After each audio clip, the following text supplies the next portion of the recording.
అటువంటి జర్నలిస్ట్ని, అటువంటి investigative జర్నలిస్ట్ని appreciate చేయాలి.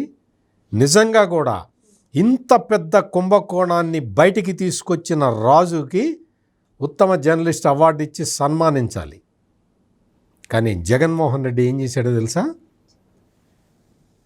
బయటికి తీసుకొచ్చిన రాజు మీద, వాళ్ళ కెమెరామెన్ మీద, వాళ్ళ ఇంకొక రిపోర్టర్ మీద, వీళ్ళందరి మీద క్రిమినల్ కేసులు పెట్టించాడు.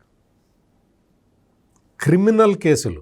పరకామణి కేసును బయటకు తీసుకొచ్చినందుకు గాను వాళ్ళు పరకామణిని తన ఇన్వెస్టిగేటివ్ జర్నలిజం తోటి బయటికి తీసుకువచ్చిన రాజు, ఇంకొక 2 జర్నలిస్టులు, ఈ ముగ్గురి మీద క్రిమినల్ కేసులు పెట్టించాడు.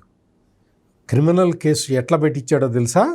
ఆ క్రిమినల్ కేసు ఏంటో తెలుసా? ఈ రాజు బ్లాక్మెయిల్ చేసి డబ్బులు వసూలు చేస్తున్నాడు అని క్రిమినల్ కేసులు పెట్టారు పోలీసులు.